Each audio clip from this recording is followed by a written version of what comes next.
But man, it's just a huge pain in the butt just to physically have to manually do that. It's an annoyance. You might be like, that's your biggest annoyance? No. But you put that along with traffic, along with having an iron deficiency, let's say, and if you're doing that while you have the sniffles, it's all those little things of life that pile up.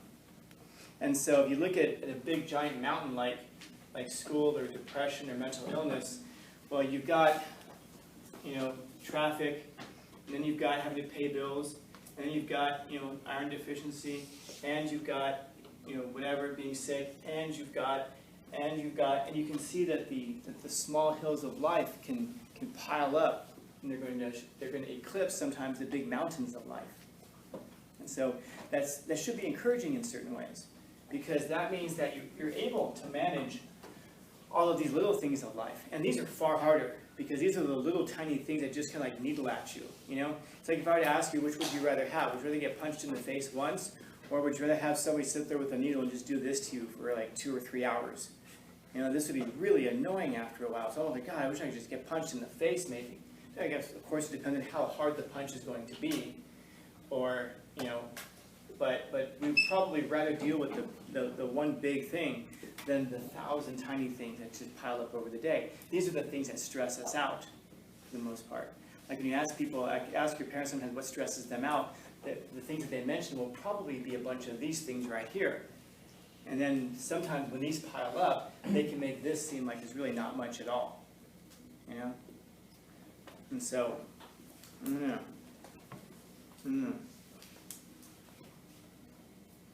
Others?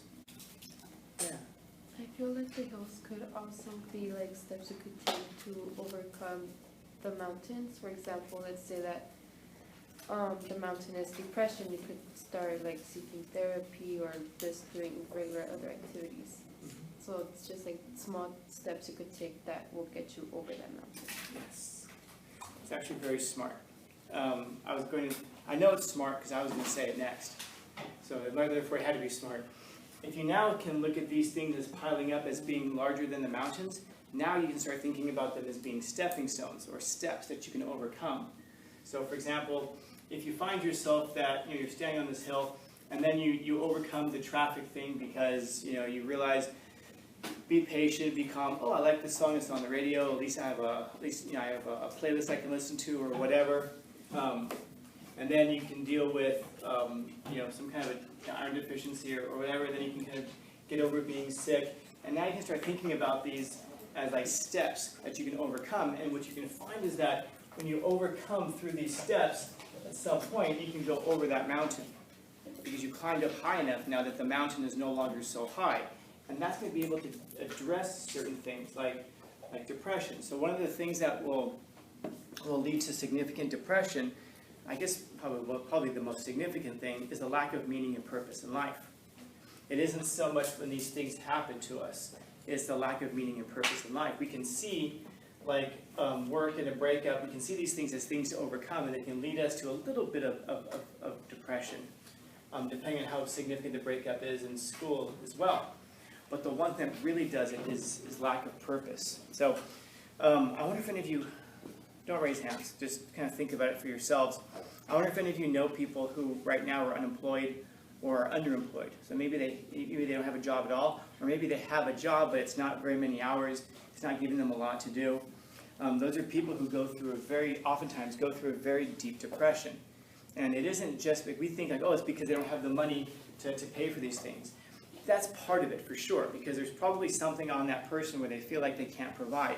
And it isn't even so much for myself. It isn't like, man, I really wanted that new pair of rollerblades. It was more like, I want to be able to provide for the people I love and care about. And it gives you a sense of self-worth. Look, I've been able to go away for 30, 40 hours this week, and I come back and I'm able to produce this thing which helps take care of others around me.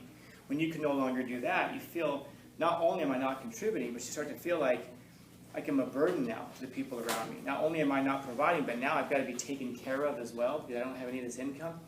And so that becomes a really difficult thing for people to start to process. And so if you know somebody who's unemployed right now, be patient with them. They might be angry at times and short and impatient and all that. But that's because they're struggling with something that's really deep and down to a character level.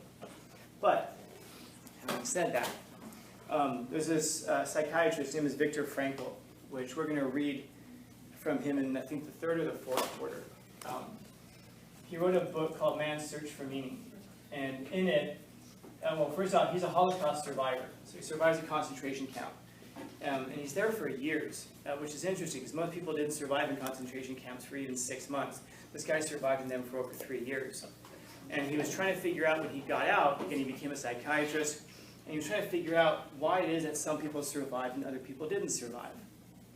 And what he found was that the number one thing from his observations that led to a person's survival was having a sense of meaning and purpose. You look at a concentration camp and you ask, like, why are the people there suffering? Just because. That's it. You know, it's like there's a big pile of rocks, and the guards would tell the prisoners, take that pile of rocks and move them over to that side of the camp.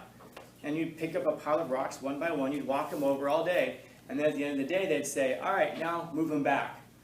What's the point of that? Nothing. It's just to induce suffering. This is it. So what he found was that the people who seemed to survive were the people who were able to create some kind of a meaning. They were able to create some kind of a purpose for themselves. So for example, if let's say that we were working together in a concentration camp, and I'm just too weak and I fall and I collapse, there are people who will see that happen and just be like, sucks for you. Those tend to be the people who didn't survive. Even if they were younger, even if they were stronger, even if they were all of these things. The people who tend to survive would be the person who's like, oh, damn it, Scanlon fell again. Then pick me up, and I'd be like, oh, I'm too weak to go on. Shut up, get over here. And then maybe the guard would see that. The guard would come over and go, don't you help that prisoner? And they'd beat both of us. And then maybe you'd be angry about it, like, gosh dang, if you could just take care of yourself, I wouldn't have to. And it might make you angry, but now you've created a purpose for yourself. I have to survive, because if you don't survive, what happens to me? I don't survive, yeah, I die. So it's like, I have to live, because if I die, you die. So I have to survive just to keep you alive. This is the way a lot of people deal with this stuff, like with work. I have to go to work. Why? Because if I don't go to work, my family's not taken care of. It's nothing I do for myself, but I'll do it for them. So you transcend that. You find meaning and purpose for other people. Even if you yourself, you don't care about yourself and you don't care about what happens to yourself, you can intuitively realize that what happens to you affects other people who you don't want to be hurt. This is one of those things like about suicide. When someone's, you don't go to a person who's suicidal and say, listen, you're loved, you're cared about. I mean, that's helpful, of course. But what it really is it's about your meaning and worth to other people. So for example, I can't take credit for this. This is actually something that Socrates did. Well, long story short, Socrates was a philosopher, and he was convicted of 2 crimes, corrupting the youth and introducing false gods into Athens. So he's executed for this crime. As he goes off to be executed, his students come to him and say, listen, teacher, we have to get you out of here. We've already bribed the guards are going to let you go, so we have to escape. And so Socrates says, well, let's think about this. They're like, oh, there's no time to think about this. We have to get you out of here now. And if you don't escape, then everybody in Athens is going to blame us for your death, because they're going to know that we didn't do anything to help you. So if you let yourself be executed, even though we bribed the guards, they're still going to say, oh, look at Plato, look at the students, they did nothing for their teacher, and they're going to hate us. So hopefully you see what Plato's doing there. He knows that Socrates doesn't care if he dies. So he has to put it on Socrates, if you die, it makes the rest of us look bad. So don't do it for yourself, do it for me. And so this is one of those lessons you might sit there and go like, who the hell cares? Well, my friend Ricky cared, that's for sure. After high school, when I graduated, there was a summer, and I remember I was 16, and I went to my friend's house, and I got there, I saw his trade, he had a pickup truck. He's like the one friend who had the car, so we were all like, friends with him. And back then it was cool, man, you could get in the back of a pickup truck. Ever since then they changed the law, you're not allowed to do that here anymore. But anyway, I go to his house, and I see his pickup truck sitting there in the driveway. And I go over and I knock on his door, and I know he's home, so if he wasn't home, his truck wouldn't be there. His parents aren't there, and I knock, he doesn't answer, I knock. I can see his bedroom light is on, so I'm waiting, I'm like, dude, come on, I'm calling him out. Over here. Finally, he comes to the door, and this is a true story. He opens up the door, and he's standing there with a gun. And I'm looking at him, and I'm like, what's up, man? what you doing here? And he stands there, and he literally tells me, he says, about to kill myself. And I was like, whoa, well, why? You know, I knew he'd been going through some stuff. And so I asked him, is it okay if I come in? And he's like, you're not going to talk me out of it. I said, I'm not trying to. But if this is the last time I'm ever going to see you as a good friend of mine, then I'd like to talk to you. So, all right, so he lets me in. We're sitting there, we're talking about stuff. It's about an hour or so. And finally he says, well, bro, he says, I don't mean to be a jerk, man, but you got to go. And I'm like, all right, I suppose so, but can you do me a favor? Don't do it tonight. And he's like, dude, you're not talking to me. I told you. I said, I know, but just hear me out, man. Your neighbors, I said hi to them when I came in. Your neighbors saw my car here. They saw me. People are going to see my car here. They're going to know that I was here with you.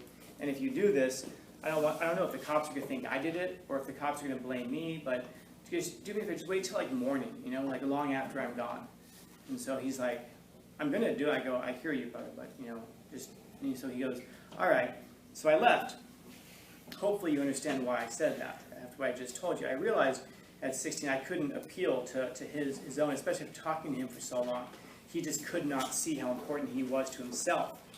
But at that point he realized that he had the ability to harm someone who was close to him, which was me, or to, you know, by carrying out what he was going to do, or to spare somebody that. And so the next day he was waiting when he ended up calling me up, and we were talking, and of course he ended up not doing it. And he said that he told me that when I got to his house, he literally had the gun to his head and was squeezing the trigger when I knocked on the door. And when I knocked on the door, it startled him. I was like, oh man, that could have been bad.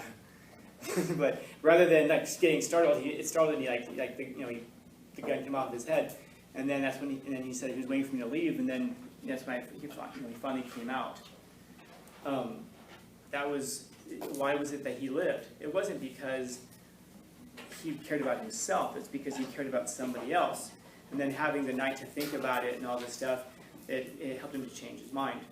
He ended up going to school. He went to the University of North Dakota, which, I don't know, maybe I should let him kill himself rather than go there. But he went to the University of North Dakota, and if I'm not mistaken, I think he's a teacher today.